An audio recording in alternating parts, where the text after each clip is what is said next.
Oh, yeah. There's that precious sound. The sound that you heard probably a few too many times last night as you overindulged, as we are all wont to do when we're younger, in our late teens or early 20s, even into our 30s, hopefully. At that point, you've steered things in a different direction, maybe become a little bit more mature with a family, some kids. But still, that wonderful, awesome sound of that beer cracking open. Now you're paying for it. It's Saturday morning. Your temples are pounding. Your stomach is queasy. And you did not wake up next to the girl of your dreams. But that's okay. More often than not, that's the way it goes. We play this game each and every Friday night. One time out of 15, one time out of 20, one time out of 30, something magical is going to happen. And that's why we keep playing the game. And that's why Sports Frenzy 2.0, the weekend edition, is always going to be here for you every Saturday morning when it doesn't work out. We're here as your Saturday morning hangover cure to get you going. Tell you to start that coffee, get it percolating, get the frying pan out, get the eggs and the bacon going, maybe some hash browns, possibly the most underrated of all breakfast foods. And lay back, sit back, enjoy the next 90 minutes or so as the Maestro, Kevin Crane, going solo this week. The Conquistador is under the weather. So you're stuck with me for this particular Saturday morning. Of course, this is August the 10th, 2024. But we have got an awesome episode of the weekend edition for you. We have got a lot of rock and roll, possibly the greatest movie of the year to review, and one of the greatest TV shows of the year to review for you. So let's get into it, shall we? And we're going to start off, and your Uncle Dave, the Conquistador, is going to have to play catch up on a lot of this. Because I know he watched Deadpool and Wolverine. Yes, spoiler alert, that's the movie review coming up here soon. And of course, he was with me at this concert that we are going to start off with. Of course, because each and every Saturday morning, Sports Frenzy 2.0, the weekend edition, starts off with rock and roll. This past Tuesday night, August the 6th, 20 Monroe Live, fantastic venue, Grand Rapids, Michigan. If you live in the upper Midwest, I'm telling you, Grand Rapids is an awesome city. About 2 hours out from Grand Rapids, where the studio is here, where I live, where the Conquistador lives. Very manageable, very easy drive. Great restaurants. Not only do you have Van Andel Arena, but you have 20 Monroe Live. It is just an awesome downtown area. Awesome experience. I highly recommend it. But now to get on to the music and the whole night. Now, I made a mistake. I'm usually kind of the guy who likes to shepherd these whole things, these concerts. Now, I do need help once in a while, and usually the Conquistador and his wife, Mrs. C, take over in terms of driving and navigation, because I suck at both. But I'll usually try to throw out some ideas for dinner. Mrs. C will chime in. And then, of course, I will be the one buying the tickets because I am exemplary. Yes, exemplary at buying concert tickets. I have a great sixth sense, a knack for buying concert tickets, getting the best possible seats at the lowest possible price. So it's a team effort, a collaboration. So for this show, Collective Soul, we did not realize, this is where I'm taking the hit. I should have done a little bit more research, trying to find parking. Yes, even though I'm praising Grand Rapids, parking is expensive. You're downtown in a big city, you're going to have to pay for parking. Looks to be $25 to $30 anytime there is an event going on in downtown. Now, we were trying to time things so that we would get there. The show was at 8 o'clock, doors at 7. Trying to plan on getting there at a decent time where we didn't have to rush through dinner, didn't have to rush to the show. But the part that I screwed up without doing research was I did not even think to consider that there was something going on at the Van Andel Arena, the much larger venue across the street from 20 Monroe Live. And of course, the hippies were out. Fish was playing at Van Andel Arena. So, what a mess. We thought we were in for a disaster. We thought we were in for a mess. It actually turned out absolutely phenomenally well. Dinner was great. Got to the venue. And for the second concert in a row, of course, going back here, a week and a half to Pat Benatar and Neil Giraldo, I want to give a big, awesome shout out to not only 20 Monroe Live, but then the Everwise Amphitheater for Pat Benatar down at the White River State Park in Indianapolis. When we bought these tickets, of course, you've got to buy tickets months and months in advance. And Mrs. C has had issues with her back, her hips, and literally she is disabled. This is not a scam. We're not trying to take advantage of anybody. She is literally now walking long distances with a cane or with a walker. And so she was fine months ago when we bought the tickets, but now over the last couple months, her condition has degraded.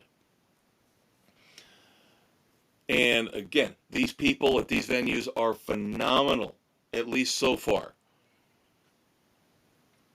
Everwise set us up. We had lawn seats for Pat Benatar, set us up top level on folding chairs in the pavilion. Thankful beyond belief for them. And 20 Monroe, one of the people in the audience, we were going to just take our standing room seats, and she had a walker with a chair, like a seat. And we were just going to sit in the back and watch the show from there. And somebody said, check with the venue and see if they can set you up with something better. People can be nice. Let's put it this way. For as much as you hear week in and week out on Sports Frenzy as to how much I can't stand human beings, people can be unbelievably nice. It's usually the normal, common people like us. Because this person said, listen, there's no reason, and this was a couple songs into the opening act, there's no reason you should have to put up with this. You're not going to be able to see anything, even if you sit way in the back, because you have to sit down in this chair walker contraption. And sure enough, they put us up in the upper deck. We had a speaker kind of blocking our view, but still much better seats.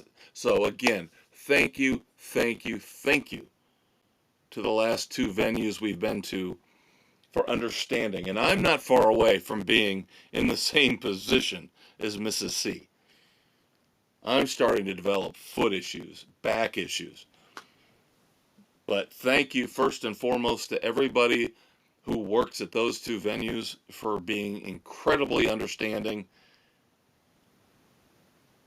Thank you. So now we move on to the show itself. The opening band for Collective Soul was a band from Texas called Anything But Human.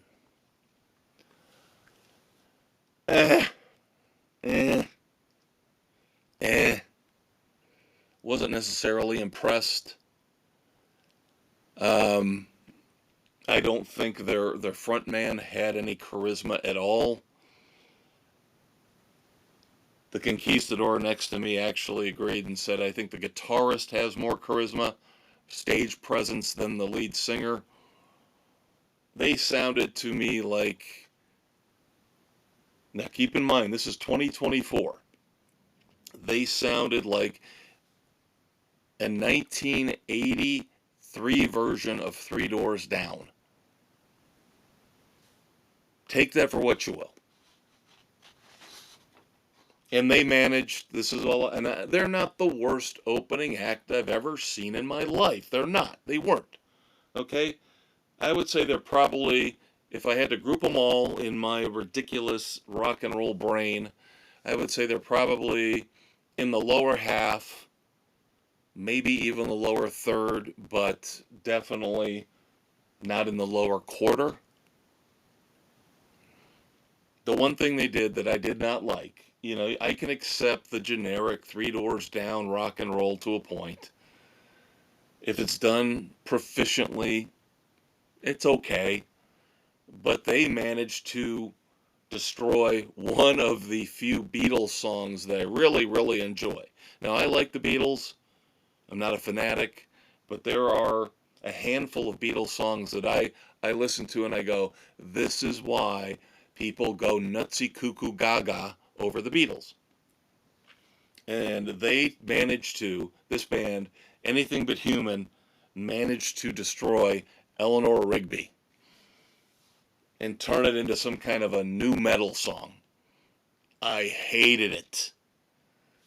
They should have walked off the stage one song earlier. So not overly impressed with the opening act, but then of course we get Collective Soul. 7th time in my life I have seen Collective Soul. Between opening act and headliner. Now this was the first time I had been able to see them perform as a headliner in many, many, many years. I think we're going back 15 years. Well, for my friends, the conquistador and his wife, it had been 15 years for them since they had seen Collective Soul as a headliner. Now, I was lucky enough, so I have to clarify here. I had been lucky enough to go to see them with my daughter a couple times, much more recently, as a headliner. Now, that being said, I will tell you this was an hour and 45-minute set. And even though they played 19 songs, 5 songs off their brand new double album, Here to Eternity, didn't matter. Hour and 45 minutes of rock and roll bliss. Rock and roll heaven. This might have been the best I have ever seen them. They sounded great. The occasional smarmy, witty story from Ed Roland, the frontman. A cover, believe it or not, Collective Soul, doing a cover of AC/DC's Dirty Deeds Done Dirt Cheap. And Ed Roland, I swear to you, channeling Bon Scott almost flawlessly. Definitely one of the highlights of the night. But again, they played 5 songs, 5 new songs, and usually fans are not tolerant. I am more tolerant to that. I'm fine with hearing the new stuff. I don't like hearing crappy old power ballads. So for me, there is no bathroom song with Collective Soul. The new stuff I'm more than happy to listen to. It's Journey singing Open Arms, or REO Speedwagon singing Can't Fight This Feeling. That's when I'm heading to the bathroom. So even though there were 5 new songs, and all came out great, all sounded great, this was a phenomenal show from Collective Soul. I would give this on the frenzy scale. Boy, this is going to be unprecedented territory this week. I'm giving you a little teaser here. Everything positive. I really want to give Collective Soul 4 frenzies. Yes, the diamond, the gold standard for Sports Frenzy. I'm going to try to hold myself back in my bias because Collective Soul to me is one of the top 10 rock acts of all time. Yes, some people would say I overrate them. I say I don't, but because of that, I will say this was a very, very, very, very strong 3.5 frenzy show. And I'm not trying to hold the opener against them. I'm rating Collective Soul. Maybe the one thing that bothered me, and this is a very ticky-tacky, criticism of Collective Soul, is that Ed Roland, from our vantage point, again, thank you to 20 Monroe Live for giving us seats in the balcony due to accessibility issues. But from our angle off to the side a little bit, we could see Ed Roland had to have lyrics.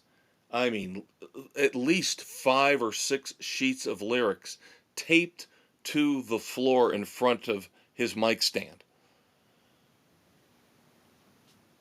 So I'm not criticizing because God knows there's no way I could remember every word to every song, even if I had performed them hundreds of times.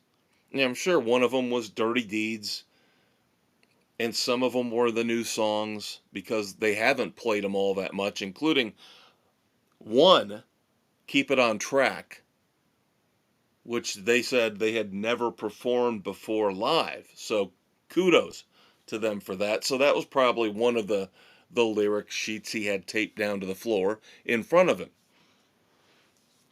But it's just I'm trying to recognize my bias. And I am very good at this, by the way, even though I'm a Van Halen fan.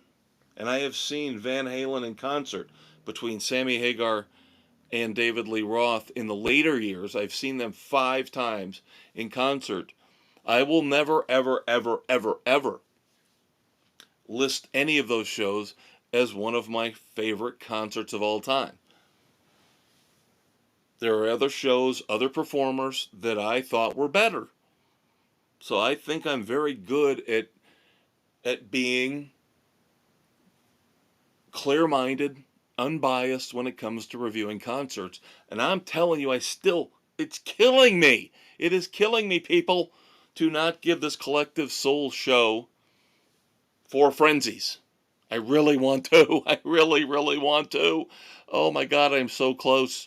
Very, very, very, very strong 3.5 frenzies for Collective Soul on August the 6th at 20 Monroe Live, Grand Rapids, Michigan. All right, a little bit of music news before we move on to our 2 songs that we're going to review this week. Of course, by now you have all heard the news. Aerosmith has officially retired from touring due to Steven Tyler basically blowing his vocal cords out. And they cannot go on. So they cannot finish up their Peace Out tour, their farewell tour. So those of you who saw them September the 9th back in 2023, last year, in Elmont, New York, you now can say you were lucky enough to see the final live Aerosmith show ever. And it was cool, again, going back to Collective Soul. I have always made a big deal about telling people I saw Collective Soul open for Aerosmith 94, maybe, right around 1994. and how I've told everybody when I saw them, first album, Hints, Allegations, and Things Left Unsaid, I told everybody. And this was, of course, Aerosmith to me was at their weak moment, their weakest point, because it was the Alicia Silverstone videos and, crying and all that, the mid-tempo ballady garbage. Bathroom songs. There you go. There's some bathroom songs. Angel, crying. But Ed Roland at this show brought it up and said, very sad to see Aerosmith retire from the road and how he had nothing but good things to say about him, and mentioned how they had been the ones to bring Collective Soul on the road with them on that opening tour for Collective Soul. So very cool synergy there. And then, you guys know I love Alter Bridge. We got Miles Kennedy's new album coming out in October. Now it has been announced that Mark Tremonti, I don't know where these guys find the time, but God, I love their energy. Mark Tremonti, his band Tremonti, will have a brand new album coming out in January of 2025. The new album called The End Will Show Us How. Anything involving Mark Tremonti, Miles Kennedy, Alter Bridge, Miles Kennedy with Slash and the Conspirators, I am down with. I am in on all of it. Not Creed. Not Creed. I still don't understand why Mark Tremonti and the other guys from Alter Bridge who used to be in Creed still want to go back and revisit those days. I mean, it's money. It's money. It's got to be money. I know this Creed tour is selling out, is doing remarkably well, but I don't have very many fond memories of Creed at all. Let's put it this way. My bucket list of bands I've never seen live in concert does not include Creed. If I never see Creed live, it will not break my heart one little bit. Speaking of Miles Kennedy, second release from his upcoming album, which we just alluded to, The Art of Letting Go, out in October. Second single is out, Nothing More to Gain. And I told you, this is all positivity. I've already spoiled it for you. Positivity all throughout the weekend edition. Nothing More to Gain. Not quite as good as the lead-off single. I will say that. Little bit of negativity. Say what you will, ungodly good song. Say what you will, I love Beyond All Belief. Could be in the running for Song of the Year. I don't think it's going to happen, but it's going to maybe, possibly, strong contender for at least top 5 at the end of the year. Nothing More to Gain is a solid rocker, but this is a typical second single. Higher quality, but not top shelf. Still better than what 99% of the bands out there put out. I'll give Nothing More to Gain a week 3 Frenzies. And then we move on to what I wish was the return of Alice in Chains. But in a way it is, in a way it's not. Jerry Cantrell, who is now the de facto leader of Alice in Chains, instead of going back and doing a 4th album with the current configuration of Alice in Chains, haven't heard from them since Rainier Fog, he decided to go back into the studio by himself for another solo album. Remember, the last output we got from him was Brighton. And so now we're getting another solo album from Jerry Cantrell, I Want Blood. And the first single from that is Vilified. Now, I will say this. I'm sure Jerry Cantrell doesn't want to hear this, but when he is hewing close to that line where you can't really tell the difference between his stuff and the Alice in Chains stuff, I like it more. Yes, Vilified sounds a lot like an Alice in Chains song. A very, very good Alice in Chains song. I have listened to it a lot here over the past week and a half since it's come out. Very, very strong three frenzies for Vilified from Jerry Cantrell. So there you go. There are our reviews for the week. Again, very sad, a little bit disheartened that the Conquistador is not here with me to review this stuff. He'll play catch up next week, and it's going to be a bear for him because we have got a lot of new songs to run through. I don't think we're going to get through all these next week, but coming up, we'll just throw these out there for you so you know possibly maybe they're coming. New song from The Offspring, second single from Supercharged, their upcoming album, out in October, is Light It Up. Bryan Adams, couple new songs from him, but are they new? No, they're not. Songs that he wrote for Kiss. Yes, he wrote a couple songs for Kiss back in the day, and now he's decided to release them as a double-sided single. The first side, Rock and Roll Hell, is out now, and then coming soon, War Machine. A lot of Kiss fans, most Kiss fans, should know War Machine. I'm very interested to hear what Bryan Adams does with War Machine. You know, one of those bands that we follow here on Sports Frenzy that under the radar, we consider them like a house band, a band that we love.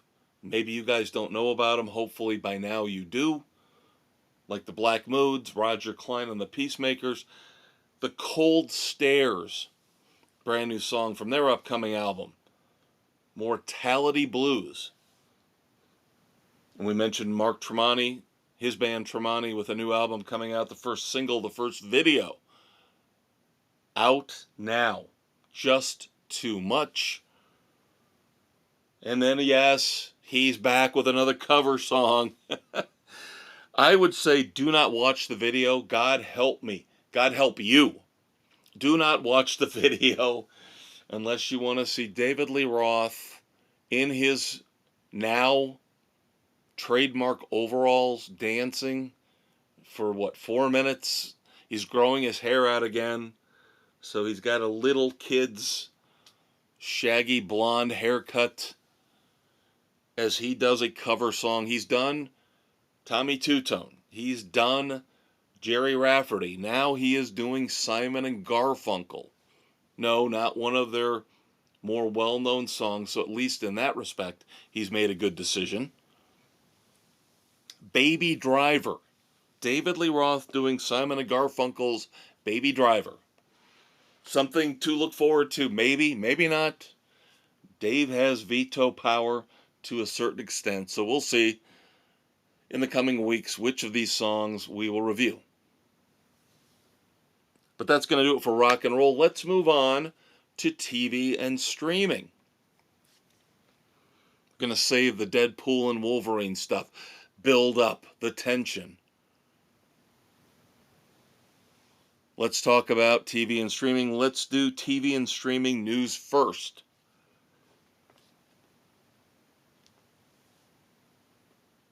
The streaming wars are getting a little bit stupid and ridiculous. Yes, we expected these streamers to be increasing their prices, but I'm telling you, we've predicted it. We fucking told you so, as we like to say here on Sports Frenzy 2.0, and it's coming to fruition. We said here in the next few years, Warner Brothers, Discovery are going to shut down Max or do something different with it or sell it off. And Paramount is going to be in the same situation with Paramount Plus. They just don't know what they're doing. They don't put enough new content on either one. It's not like Netflix. It's not like even Apple TV Plus. Now, Apple has got so much money behind the scenes, they can lose money. And we'll talk about that when we get to the movie segment here on the weekend edition. But of course, Disney, the hypocrites that they are, yeah, they care about their customers so much. Let's bankrupt a family of 4 if they want to go to the Magic Kingdom.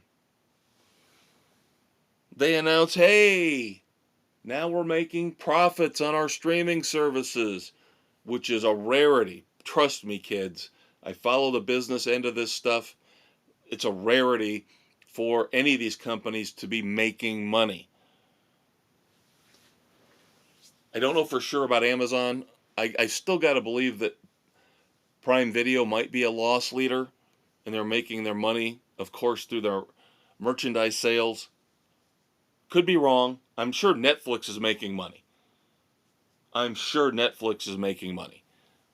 But now, if Disney's actually making a profit with their streamer, good for them. But of course, because they're making a profit, let's jack the prices up. That's such a brilliant business model. So smart, Disney. So smart.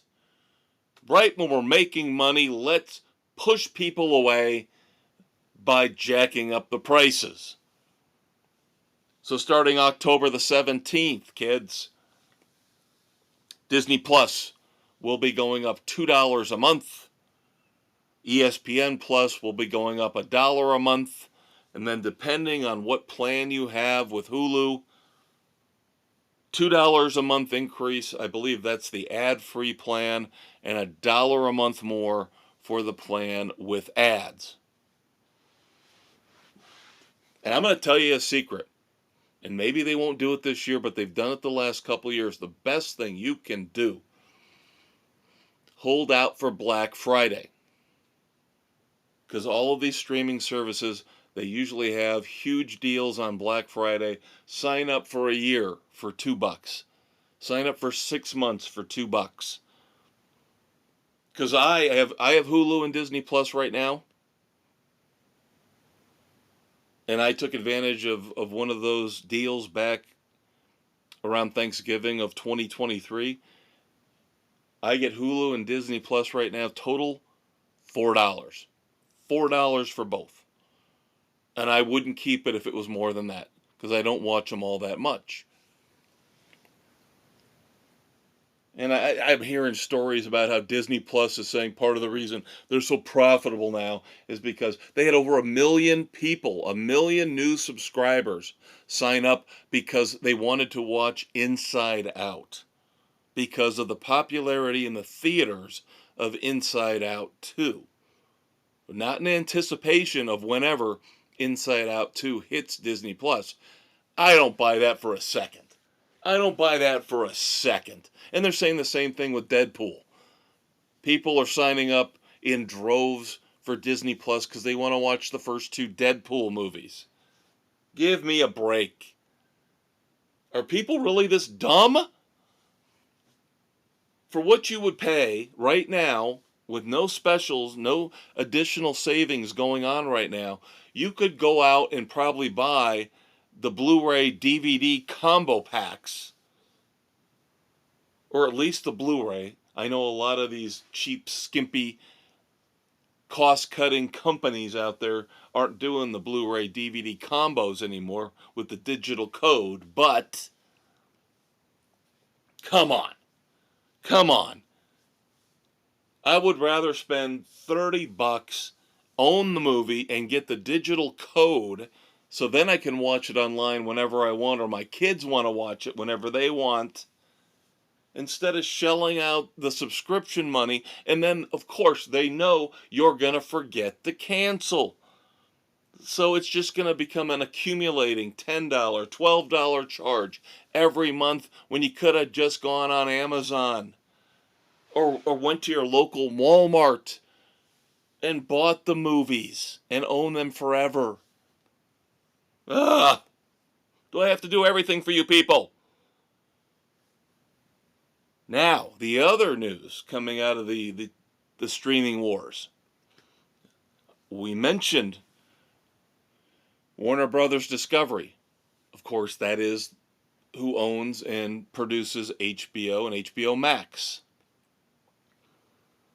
They have taken a massive, massive hit on their books. Their stocks have plummeted here this week. They had to take $11.2 billion. Yes, B, not M, B, billion dollars, $11.2 billion in quarter two charges and write-offs. Write-downs, I guess is what they call them. And we've heard throughout the years about these. Of course, Batgirl, they were going to put out the Batgirl movie. They had already put millions upon millions, tens of millions of dollars into it. And they said, no, we'll shelve it because we can take an accounting write-down on it. Same thing with Coyote versus Acme, which everybody I know would love to have seen. The animated movie with Wile E. Coyote going to court to sue Acme, of course, the company that creates all the devices and gadgets that he uses to try to stop the Roadrunner, and they fail miserably. But no, nobody wants to see that, so we'll put that on the shelf and take a write-down on that. Now, quarter two, of course, April, May, and June, $11.2 billion. And they wonder why their stocks are tanking. They are mismanaged. They're in bad, bad, bad shape. And they get what they deserve because, again, they're mismanaged and they're run by a bunch of idiots.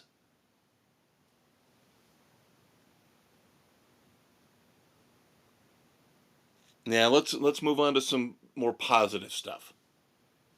Let's stop talking about the business of TV and streaming and move on to some things to look forward to. Bruce Campbell, an icon in the world of TV and movies. Of course, most well known for playing Ash in the original Evil Dead movies and in the awesome short-lived series Ash versus Evil Dead. I believe that was on Starz years ago. He says there is indeed an Evil Dead animated series in the works. That would be ridiculously cool. Ridiculously cool. Now, I've had mixed feelings about the latest Evil Dead movies, the two they've put out. Wasn't a huge fan of the first one. I did like the more recent one a lot better, with the mother basically going after her own children in the apartment complex, the high rise. What was that, Evil Dead Rise, I think it was? I like that a lot more than the first one. The first one was just, it played it too close to the originals, and if you don't have Bruce Willis in it, why even bother trying? At least the second one did something completely different, put it in a completely different setting. I think that's why that one, for me personally, worked better. But yeah, an animated Evil Dead series would be outstanding. Now, of course, Hollywood has to do things to death. And no, we're off the Evil Dead now.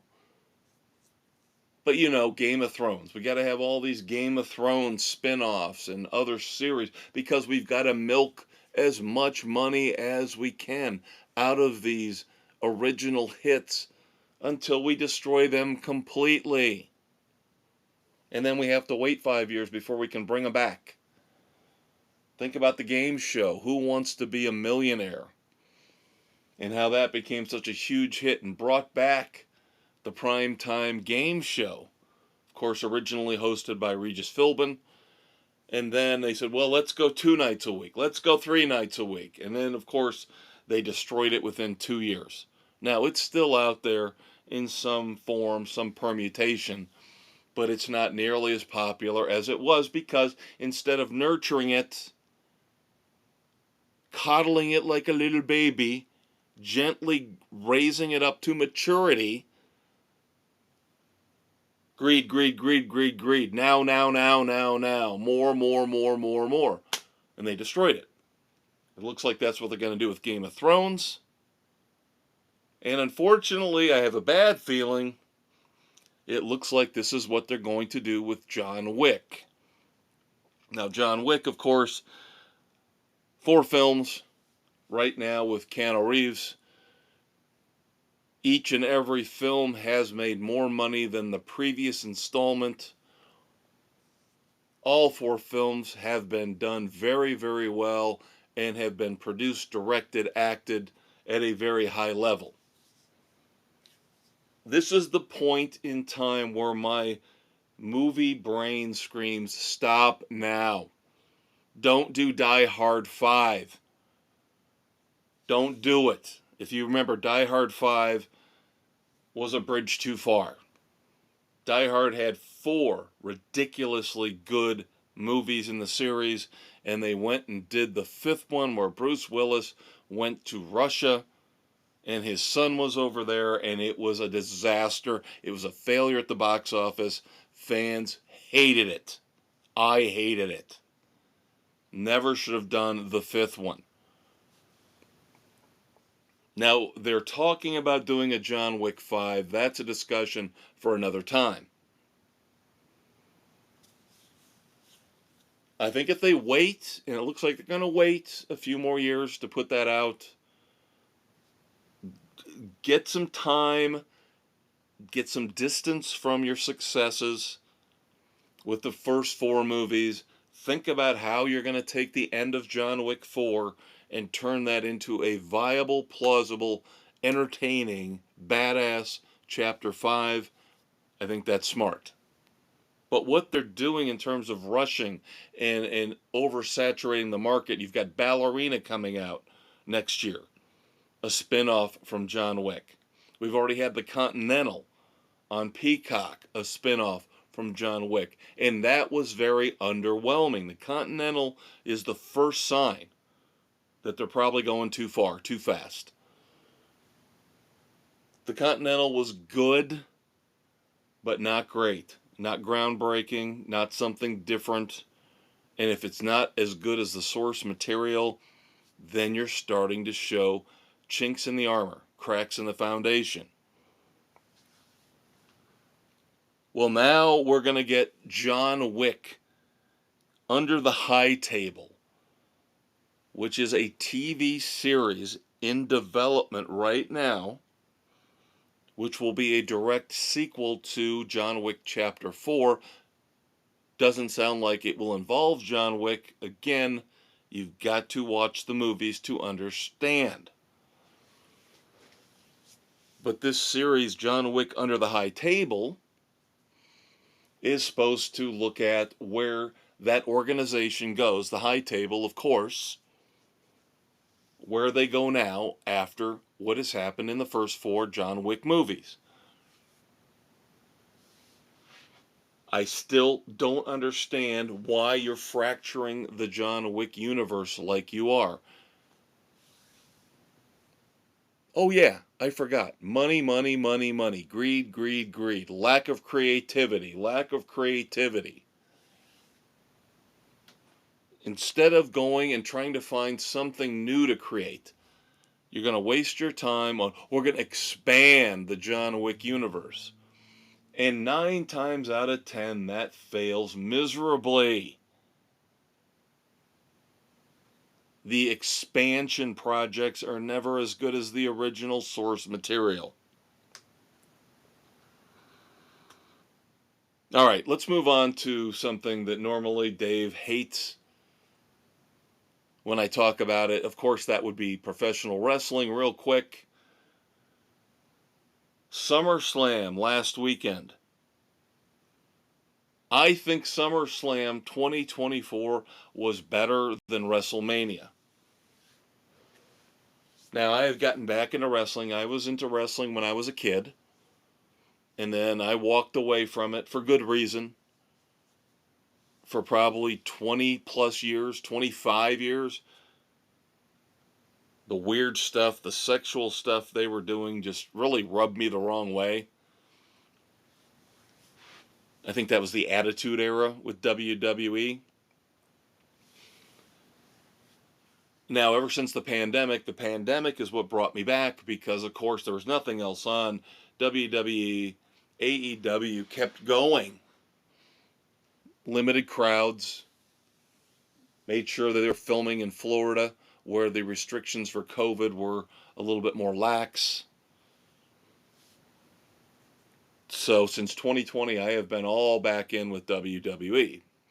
And I would say that this SummerSlam 2024, one of the top 3 premium live events I have seen since I have been back watching wrestling. You had 6 title matches in one night. And no wonder they're trying to expand SummerSlam in the future to 2 nights. Because when do you ever see 6 title matches in any one night of a premium live event? Of course, we used to call them pay-per-views. When was the last time you saw 6 title matches in one night? And we had 4 titles change hands. And if you want to count SmackDown the night before, 5 titles changed hands between those 2 nights. Plus we had not 1, but 2 betrayals, destroying arguably, along with the Bloodline, the most important and popular faction in WWE, the Judgment Day.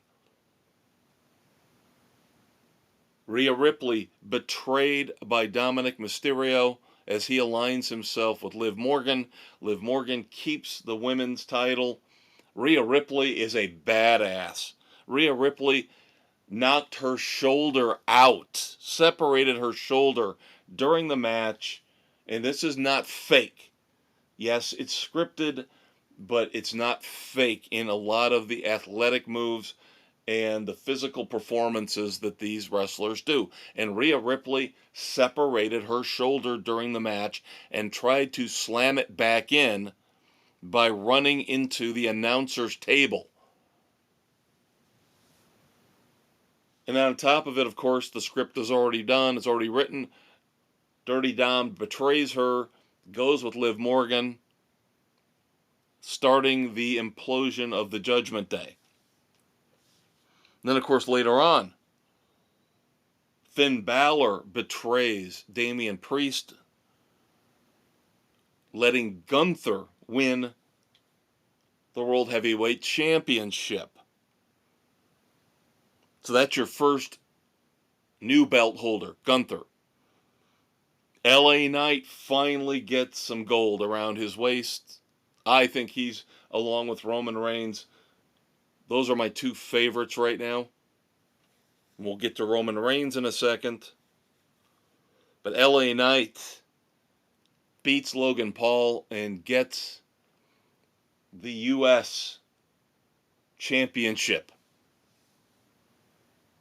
Braun Breaker. Thank God. Thank God. Braun Breaker devastates, easily beats Sami Zayn, the most overrated wrestler out there. I don't understand the appeal. I don't understand why people like Sami Zayn. I liked him better when he was a nutjob conspiracy theorist. I don't like him now. Goody two-shoes. Always got to have my ugly wife sitting at the ringside and give her a kiss. Yeah, I'm sorry. She is not attractive.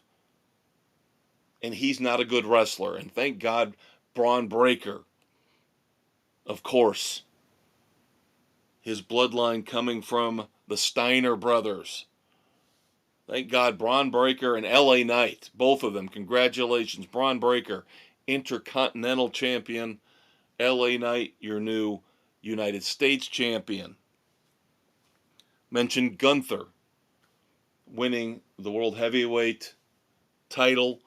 Cody Rhodes holds on to the undisputed WWE Championship thanks to Roman Reigns returning. We knew this was going to happen at some point soon, so here it is. Solo Sikoa goes too far in acting like he runs the bloodline. Roman Reigns comes back, puts a little mini beatdown on Solo Sikoa. So Cody Rhodes keeps his title, but Roman Reigns, I don't think he's becoming a babyface. I think he's basically calling out everybody and saying, we're gonna get through this bloodline civil war, which we know is coming, and then we're going to take care of Cody Rhodes.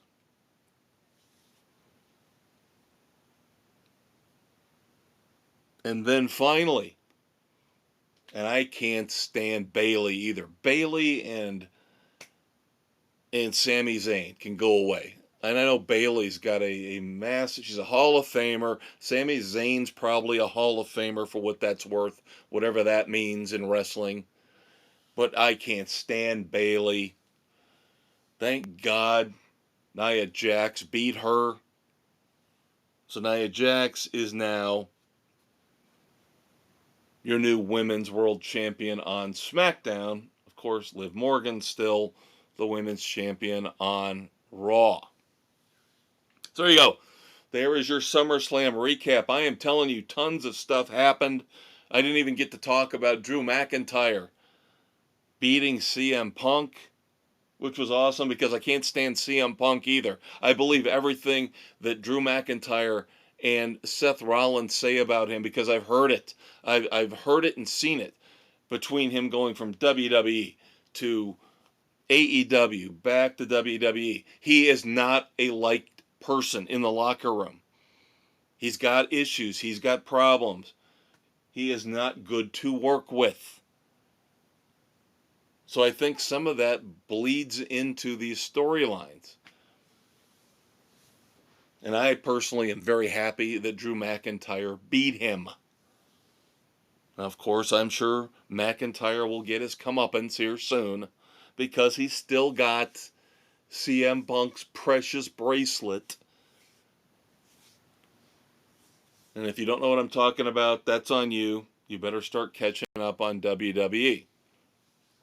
All right, now my review. Finally, my review for TV and streaming before we move on to the big movie review of the week. Then, of course, we've got 4 contestants for the Red Foreman Dumbasses of the Week. Batman, Caped Crusader, new animated series, 10 episodes, just debuted here within the last week or so on Amazon Prime Video. Now, I didn't grow up with Batman, the animated series. That, of course, came out in the 90s. But as a comic book geek, a comic book fan, I did grow up with Spider-Man, the animated series. Not the original that came out in the 60s. I watched that when I was young on the antenna TV. The antenna that we had to rotate on the roof of my house growing up to get the station out of Chicago. I believe it was either channel 32 or 44 that carried Spider-Man. And it was glorious. It is still, along with Johnny Quest to this day, my favorite animated show ever. Now, in the 90s, Batman, the animated series, I would say number 3, right behind Johnny Quest and the 60s Spider-Man cartoon. Batman, the animated series, was done so well. The animation was crisp, sharp, dark.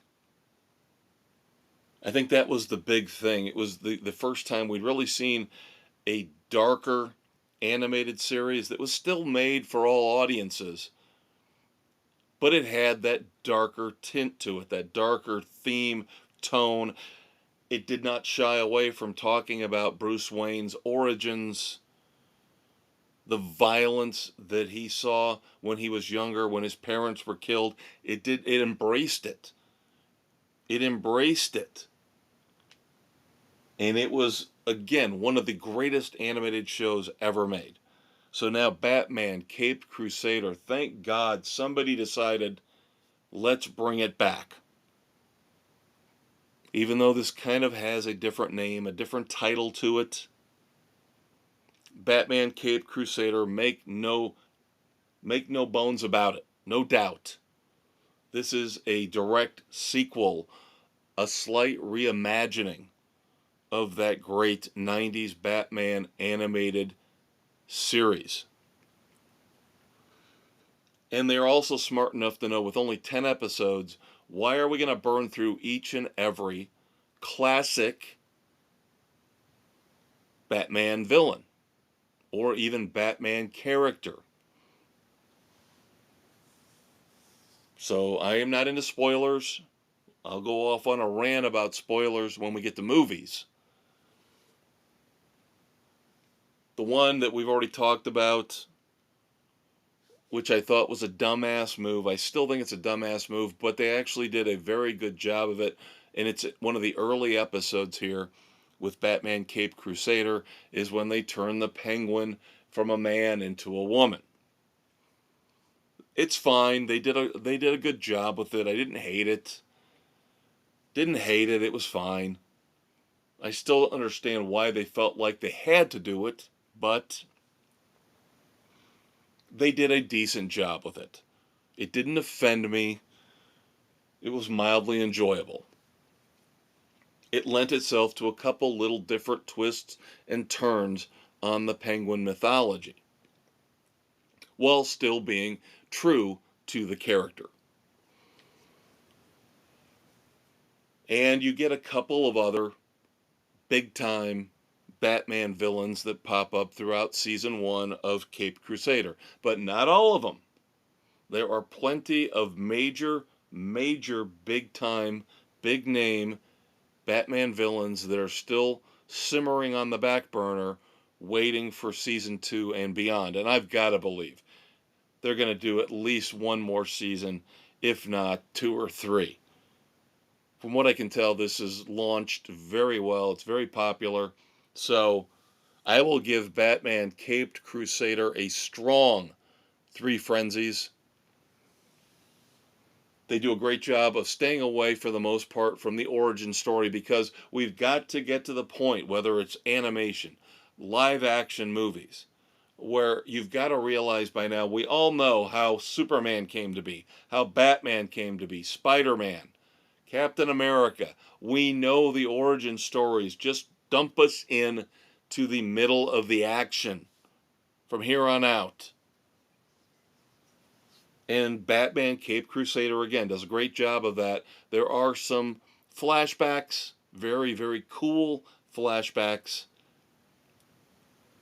to reference the trauma that the young Bruce Wayne went through, but it does not take up all that much time. And what little you get in terms of filling in that backstory, there is one particular scene that is very dark and awesome. Very dark and ominous and awesome, that I've never seen done before, with a young Bruce Wayne. And he says, very short line, very short quote to Alfred Pennyworth, that lets us revisit and embrace ourselves in the darker side of the Caped Crusader.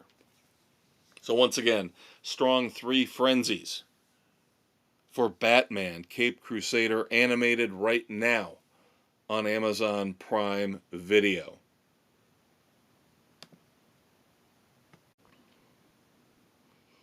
All right, so we're in the home stretch here for the weekend edition. But what a home stretch it is. Couple little movie tidbits for you before we move on to our featured review of the week. Big one, biggest of the year. Deadpool and Wolverine coming up in just a few minutes, but some interesting news on the movie front. Now, this one I could have done either way. I could have done it in streaming. News, this is like breaking news. Another movie, along with Deadpool and Wolverine. Didn't get to see it in the theaters. Unfortunately, it was pretty much a bomb, which is depressing. Dave and I have talked about Furiosa, the fifth Mad Max movie, even though it really doesn't have Mad Max in it. And I think that was the crucial, fatal flaw in George Miller's thinking, putting out Furiosa. So Furiosa on Max next weekend, August the 16th. Of course, this weekend edition, August the 10th. So this coming Friday, August the 16th, Furiosa on Max. And then also interesting strategy change for Apple. Now we know Apple's got a ton of money. And so they have decided to pull the movie Wolves, sorry. A friend of mine loves to correct people on things like that, and we were discussing this movie a few weeks ago, and of course, do you mean Wolves? No, it's Wolfs, Wolfs, with Brad Pitt and George Clooney. Apple TV was going to put this out, or Apple was going to put this out exclusively in theaters, but they have not done very well recently with their theatrical releases. Napoleon, Killers of the Flower Moon, and then recently, massive bomb, Channing Tatum and Scarlett Johansson in Fly Me to the Moon, which barely made $20 million domestically. So I think Apple is kind of rethinking, stepping into the wide theatrical release business. So Wolves, and again with George Clooney and Brad Pitt, you would think surefire hit at the box office, most likely. It looks like if they can't make it a massive, huge, monumental hit, it sounds like Apple is going to just put it on Apple TV Plus and try to build their streaming service up. So, Wolves has been pulled from wide theatrical distribution. We'll have a week of limited distribution. Of course, all the studios do this now because you have to have it in the theaters for a week in order to get Academy Award consideration. So that means that on September the 27th on Apple TV Plus, we will all be able to watch, if you have it, if you have that streaming service, we'll all be able to watch the big budget megastar action flick Wolves. Not in theaters. Again, just a brief week-long release in theaters. Apple TV Plus, September the 27th. So what does that say about the strategy going forward for Apple? Again, they've got lots of money in their pockets, but what does this mean? What does this mean for Apple going forward? Are they going to just bow out now of theatrical distribution, losing money on these movies? Because really, if you take those three I mentioned earlier, Killers of the Flower Moon, Fly Me to the Moon, and Napoleon, domestically, I think those movies made $150 million combined. And given the star power, the money they had to sink into those three movies, I've got to believe they lost a ton. So maybe they're rethinking their theatrical strategy. And maybe this is why Netflix doesn't do this. I've always wondered why they didn't put the second Knives Out movie into theaters more than the limited release that they did, and it still made about $15 million in a very limited window in a very limited amount of theaters. So, it's tricky. I get it. It's a lot of time, a lot of money, a lot of investment for these companies. And I'm sure we'll be talking more and more about it in the weeks and months to come.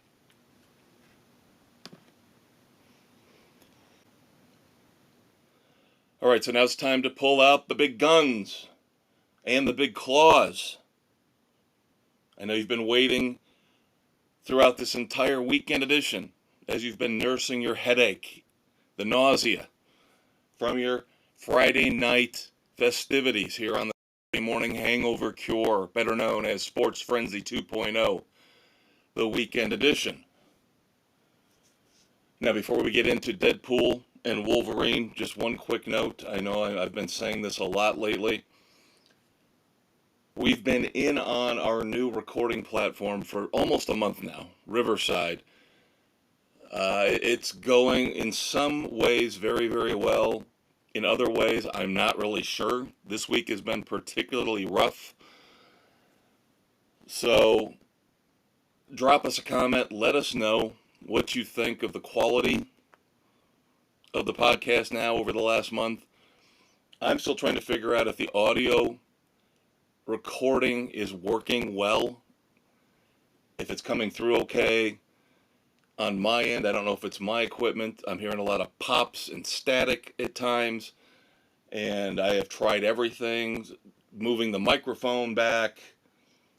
I don't know if it's just playback through my Chromebook. I don't know what it is. So I've tried to listen to test recordings. And of course, since I'm playing it through a Chromebook that might have the bad speakers, it's not helping me out in terms of figuring out if this is really a major, major issue overall or just on my end. So enough with the technical stuff. Deadpool and Wolverine. Let's start off with the good. Well, it's all good. It's all good. When I say we're going to start off with the good, this goes back in a little bit of a way to my first review on this week's weekend edition, where I was talking about Collective Soul, and I wanted so badly to give it 4 frenzies, and I gave it the strongest possible 3.5 frenzies. What am I going to do with Deadpool and Wolverine? Number one, I enjoyed it immensely. It's so well done, so well written, so funny. That's why I'm starting right off with the rating. I will give it the mythical, magical 4 frenzies. I told my friends, the Conquistador and his wife and kids, we all went to see it together. I thank them very much for allowing me to butt in on their family movie night. Usually I'm the 3rd wheel. This time I was the 5th wheel. But we discussed it, of course, afterwards on the drive back from the theater. My point was, why doesn't a movie like this get consideration for best screenplay? With all the ridiculous Easter eggs and references to older Marvel movies, cameos. Now, I know that's not necessarily, it's kind of sort of part of the writing, but to me, the screenplay for Deadpool and Wolverine should be nominated for an Oscar. And I know the film snobs out there are going, what are you talking about? That's not aloof enough. We have to find a bunch of movies that made $3 million at the box office and recognize them because they are socially conscious and they're woke. Screw that. Deadpool and Wolverine, extremely well written, extremely well done, extremely well acted. Now, the problem we're going to have with this review is I'm not spoiling anything for you. I won't do that to you. We're only in the 3rd weekend of Deadpool and Wolverine, okay? And already I have seen idiot writers in the world of entertainment. Deadline.com, who love to spoil movies for you. They've already spoiled M. Night Shyamalan's Trap for me already, and that movie's just going into its second weekend in the theaters. They're an awful, awful website. Why do you go to it? Why do you? Because unfortunately, they are also one of the best websites for up to the minute breaking entertainment news. So until I can find another one that does that part of the job as well as Deadline.com, I'm stuck with them. But now I know. I've been fooled enough times by them, those idiots at Deadpool, Deadline, the idiots at Deadline.com. I've been fooled enough by them now where I know if there is a movie that I need to see, and I know it's going to have a twist, a plot twist a la Trap, or it's going to have surprise cameos like Deadpool and Wolverine, I will stay the hell away from Deadline.com because they're immature assholes. They will spoil things in the headline of a story, and then the first line of the story says, warning, spoiler alert, there are spoilers in here for Deadpool and Wolverine. Well, you just spoiled it in the freaking headline for the story, you morons. And of course, they don't care. Because like I said, they're immature asshats who run Deadline.com. So I will not spoil anything about Deadpool and Wolverine for you. I will just give you the basic plot points that you can pretty much glean from the trailers and the previews. Deadpool has to find throughout multiple timelines. Yes, we're back in the multiverse again, in Marvel, in the MCU. Wade Wilson has to find through multiple timelines Wolverine, the right Wolverine. I, again, don't want to spoil the plot for you. Let's just say that's his quest. You have to watch the movie in order to understand why he's looking for the right, quote unquote, Wolverine. And when he does, this will help save his timeline with all of his friends. Yes, there are tons of awesome, ridiculously cool cameos and Easter eggs, as we have now pulled Deadpool into the MCU. So, spoiler-free, quick review of Deadpool and Wolverine. Once again, 4 Frenzies, best movie of the year so far. Still got to watch The Fall Guy coming up in a few weeks on Peacock. Still got to watch Furiosa coming up, as I mentioned earlier, next weekend on Max. Those 2 I'm looking forward to. Those 2 should be solid contenders for top movie of the year here on Sports Frenzy. But it is going to be very, very difficult, very, very tough to knock off Deadpool and Wolverine as best movie of the year. For me, I don't know about Dave, but I have a feeling he's going to go along with this as well, based on his reaction after the movie. Quotable lines, great, great quotable lines. And I will say this, not a spoiler, but because we just talked about Furiosa, there are some Mad Max references in Deadpool and Wolverine, which I find interesting, kind of a parallel. I'm sure the 2 movies were filming at roughly the same time. So maybe, Ryan Reynolds, Hugh Jackman, and Sean Levy, the director, were kind of trying to stay as current as they could, thinking Furiosa is going to come out right around the time our movie does. So let's try to make this movie, our movie, as current as possible and reference a possible competitor or rival in the summer of 2024. Just brilliant. This is the kind of stuff I'm talking about. The screenplay is absolutely brilliant. But once again, in the world of woke political correctness, cancel culture. There's no way in holy hell Deadpool and Wolverine, even though it deserves it, will be nominated for Best Screenplay. Go out and check out Deadpool and Wolverine. Stay away from the spoilers. Get out there and see it as soon as possible before all these idiots in the media ruin it for you, just like they ruined it for me. All right, give you a little bit more preview. We talked about some of the music we'll be talking about in the future in terms of movies and TV.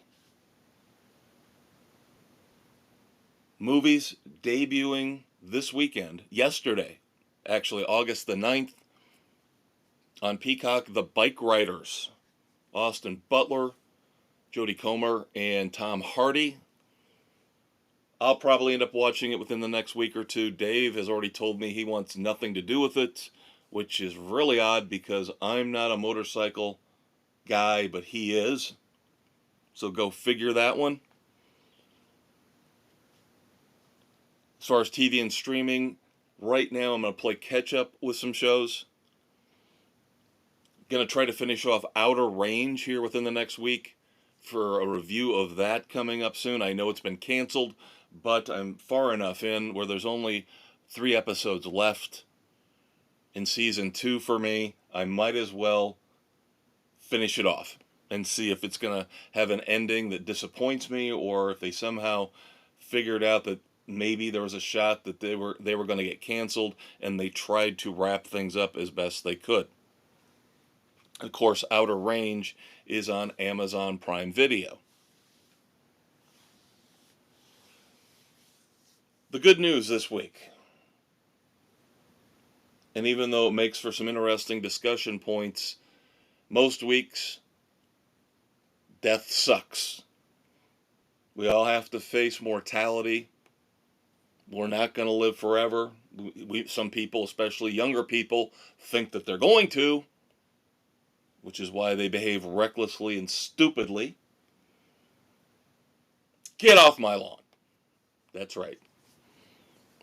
But good news this week in the world of pop culture and entertainment. We do not have any moments of silence. So we get to move on. As Dave would say, pivot. Of course, originally the great Ross Geller, David Schwimmer on Friends. Pivot to the contenders for this week's weekend edition, Red Foreman Dumbasses of the Week. Since Dave's not here, it's up to you guys. I'm going to give you the 4 contenders in pop culture. You guys decide. Send me a comment. Drop a comment on Facebook. You can always go to the Facebook page. And of course, you can find Sports Frenzy 2.0, Sports Edition, Weekend Edition on Spotify, Pocket Cast, Apple, Overcast, Castbox, Amazon Music, Audible, and iHeartRadio. And like I just said, feel free to drop comments attached to each and every episode that you wish on the Facebook page. All right, I always say this, and it always seems like it's like the old Godfather 3 line from Al Pacino. Just when I think I'm out, they pull me back in. That, of course, being politics. I don't like talking about politics as part of pop culture unless there's an absolutely direct connection. But in this case, I cannot resist. And this just is another example of the ridiculousness and the stupidity of the world today. Nancy Pelosi is one of our 4 contenders for the Dumbass of the Week for saying in an interview, so for the world to see, it's all over there, all throughout social media, Nancy Pelosi saying that Joe Biden should be on Mount Rushmore. How utterly disgusting and stupid.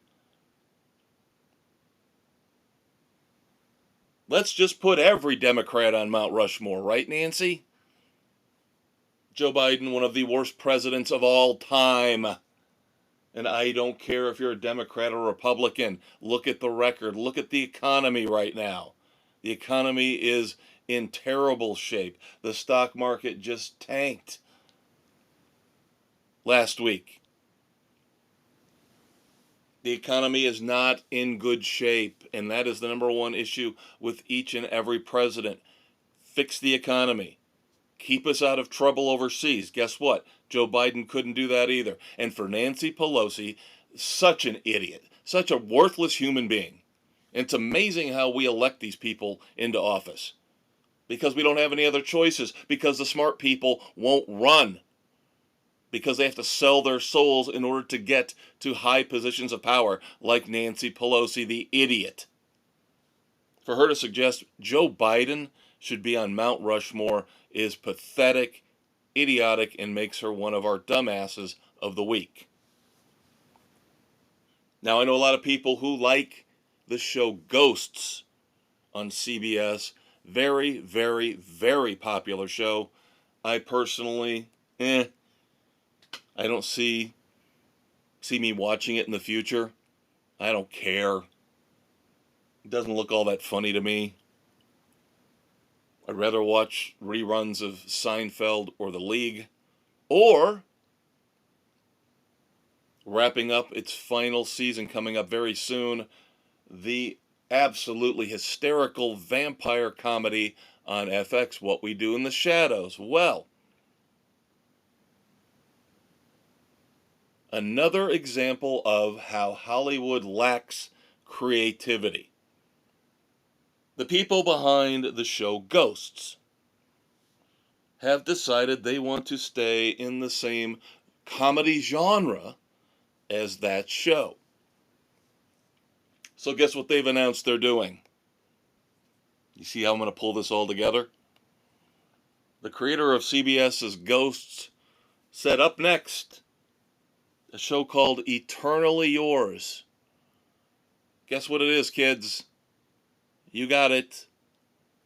A comedy about vampires. I got news for you, CBS. There's no way in fucking holy hell you're going to be able to do anything even close to as good as What We Do in the Shadows. And for you to announce this before What We Do in the Shadows has even finished up its run is just pathetic. And it makes you all, CBS Ghost creators, you're all dumbasses for not understanding. You're copycatting something, number one. And number two, what you'll come up with will never be as good. Dumbasses. Now, I could have gone either way with this one. I could have gone to sports, but I pulled this one in to the weekend edition because it involves the quote-unquote singer, performer, Pitbull. I am not a fan of Pitbull in any way, shape, or form. But this is another sign of the times.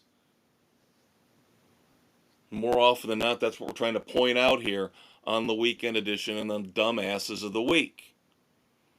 These signs of the times.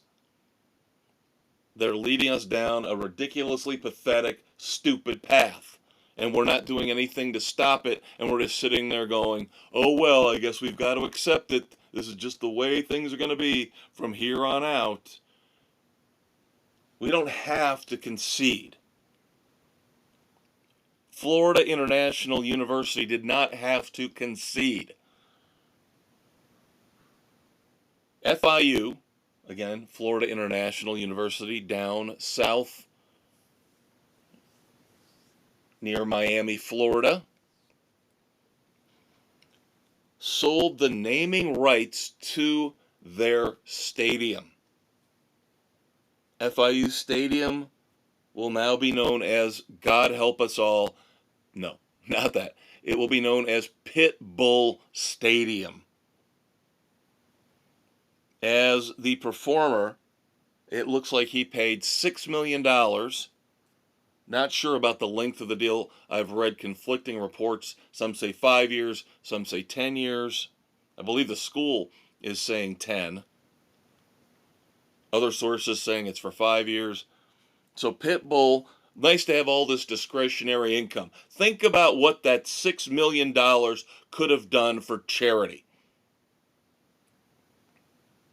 If you devoted Pitbull, if you devoted that $6 million to the fight against cancer, to schools, to scholarships at FIU.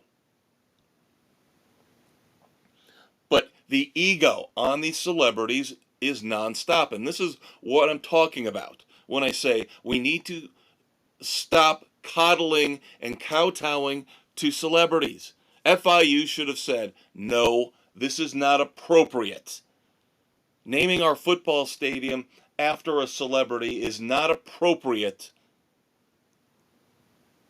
But of course, they didn't care. Just write us the check, Pitbull. Write us the check. So FIU, Pitbull, you're all dumbasses. So what are we going to get next? Brad Pitt Field? George Clooney Arena?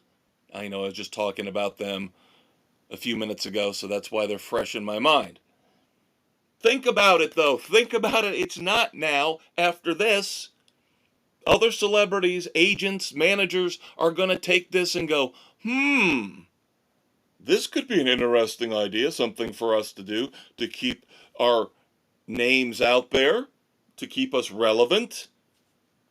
J-Lo Arena, Lady Gaga Stadium, come on. Bad enough that we have to have corporate sponsors for these stadiums and these fields. Of course, now you can be a sponsor of the field inside the sponsored stadium. So you get double money in that regard. And I know with sports, college sports in particular now, having to pay the athletes, the schools are looking for new revenue streams because they don't care about doctors and lawyers and engineers. We don't care about that at the college level anymore. It's all about pampering and pandering to football and basketball players. And now celebrities. As we let the celebrities throw money at the schools and put their name on the football stadium. But we're not done with education yet. As we rip on higher education, the college ranks with FIU, let's dial it down a few notches and go to elementary school. And I'm sure this will upset a lot of teachers out there, but number one, I never had a great teacher. And I still came out graduating with honors in high school, and I graduated with honors from college. And I graduated from one of the better schools in the country, top 20 school in the country, top 5 business school in the country. So I know what I'm talking about. I know how you can overcome mediocre teachers. And maybe I just had a bad run. I don't know. But the more I hear about how teachers are acting like they're more important in the lives of children than the parents, and how they're going to try to change everything and quote unquote fix everything that was done wrong in the past. Let's talk about math first. Now, this is an older story. This has been going on for years and years. I'm in my mid-50s. I learned how to do math, long division, a certain way. Multiplication, addition, subtraction. Well, now they've had to change that. Oh, that's not the way we should be teaching the kids. We've got to come up with a new way because the teacher's got to try to stay relevant because they suck. And I'm sorry. I'm sure there are great teachers out there, but I have never had the experience, whether working with them on the college level, on the high school level, or actually going through in my younger years. Elementary, middle, high school, college.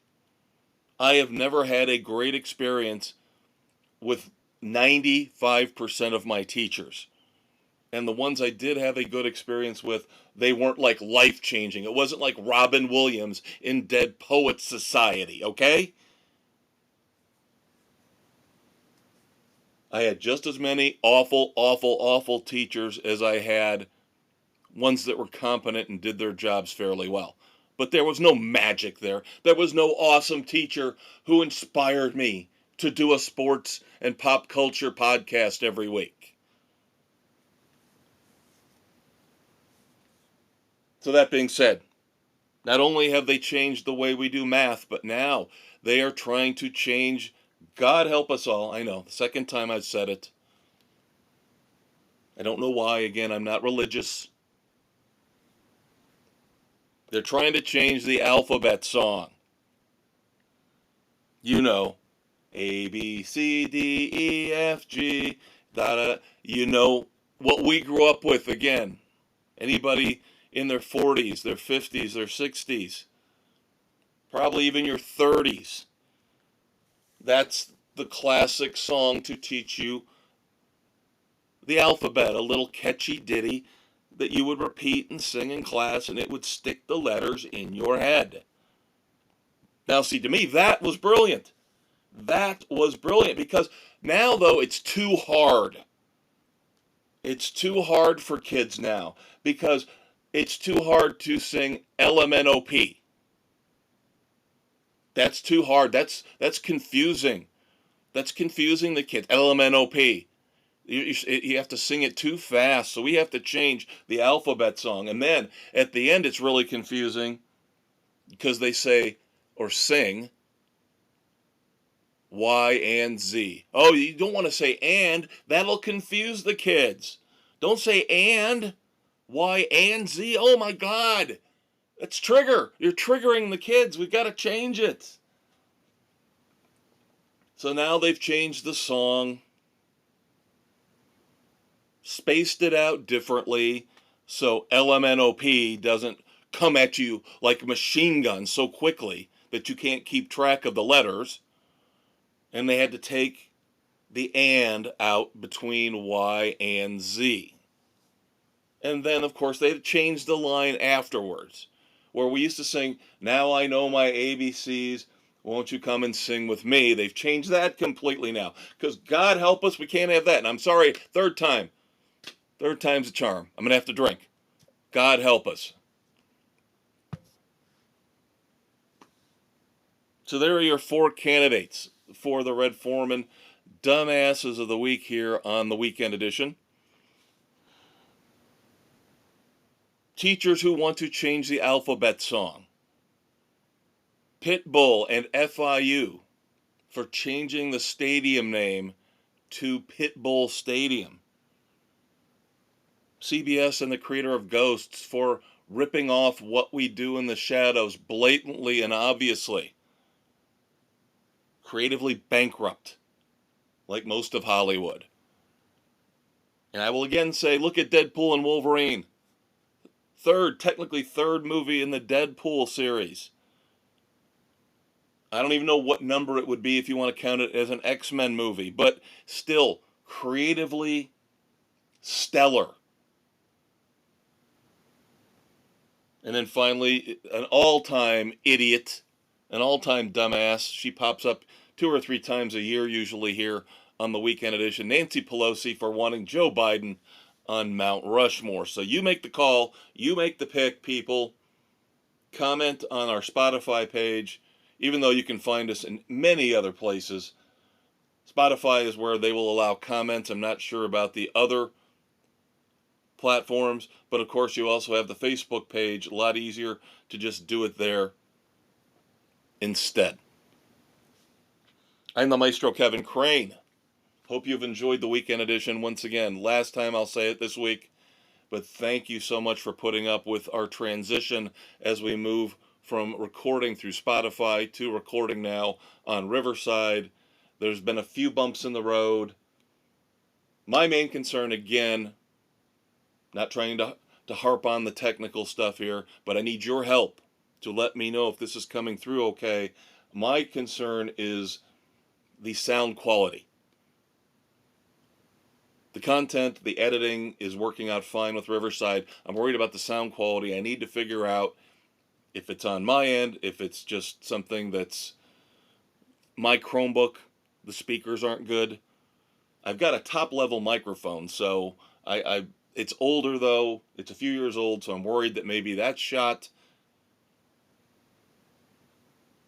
All right, last time I'll talk about it. Next week, clean slate. Won't talk about technical issues anymore. But as I mentioned, we will have possible reviews of the new Jack White album. That's another one that I might force the Conquistador into listening to. No Name, which is, I've listened to it a bunch of times already. It is phenomenal. We already mentioned the Bike Riders. I mentioned that I might play catch up and finish off Outer Range. Also, I think I mentioned this last week.